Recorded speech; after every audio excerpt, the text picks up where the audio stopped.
Madame, Monsieur, bonjour, les titres à la une de l'actualité.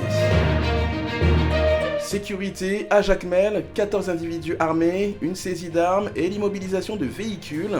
L'arrestation de 14 suspects dont 3 femmes pour détention illégale d'armes à feu et association de malfaiteurs à Boisbeuf, une banlieue de la ville de Jacmel, informe la PNH. Les individus sont pour l'instant placés en garde à vue en attendant les conclusions de l'enquête. Menée par la police du Sud-Est, l'opération s'est déroulée sans incident et a mobilisé les enquêteurs du SDPJ et des agents de l'UDMO. Santé, le directeur général de l'OFATMA en tournée dans le Nord et le Nord-Est.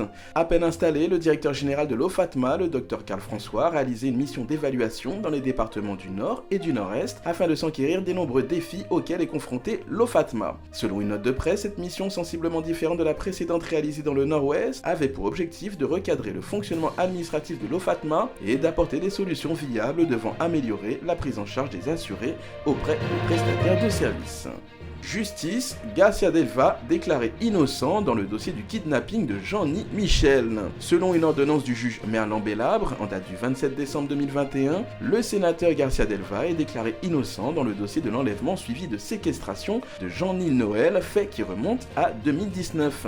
Le magistrat instructeur indique ne pas avoir trouvé d'indices et de charges concordantes après avoir entendu plusieurs témoins dont les anciens sénateurs Jean-Renel Sénatus et Yuri Latortue. À cet effet, il a rendu une ordonnance de non-lieu dans le cadre de cette affaire. Rappelons que Garcia Delva était suspecté dans le rapt du nommé Jean-Ny Michel, ainsi que 2 de ses employés perpétrés le 14 mars 2019 à Port-au-Prince.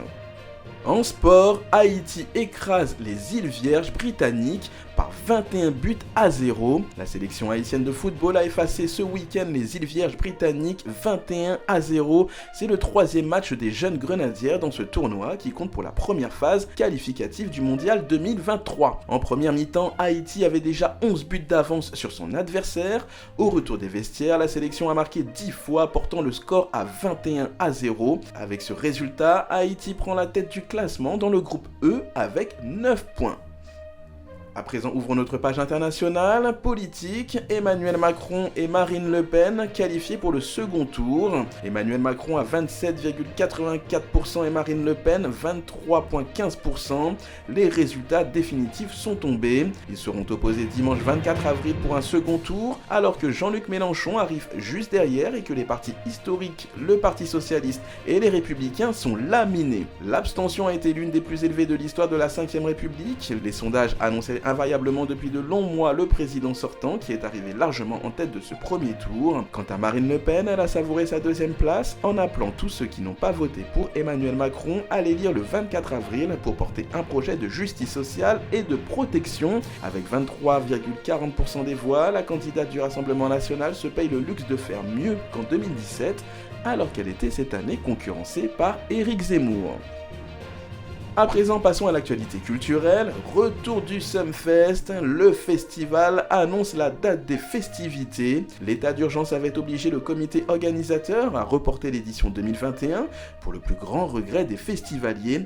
L'un des plus grands festivals de l'été qui se déroule sur la côte des Arcadins reprend donc du service et annonce la date retenue cette année. Rendez-vous le 31 juillet. La programmation n'a pas encore été dévoilée, mais il y a de fortes chances que les tickets soient pris d'assaut, donc surveillez les réseaux sociaux. Et enfin, Rihanna entre dans le club des milliardaires. C'est la première fois qu'une Barbadienne intègre le classement Forbes des plus grandes fortunes. Les succès de Rihanna ne sont plus approuvés et son compte en banque s'en ressent. La fortune de la star vient d'être évaluée à 1,7 milliard de dollars par le magazine Forbes. La publication a dévoilé sa 36e liste des milliardaires et l'artiste y fait une entrée remarquée. Allez, c'est tout pour aujourd'hui, c'était les titres à la une de l'actualité. Je vous donne rendez-vous d'ici 30 minutes pour une nouvelle édition sur Juno 7.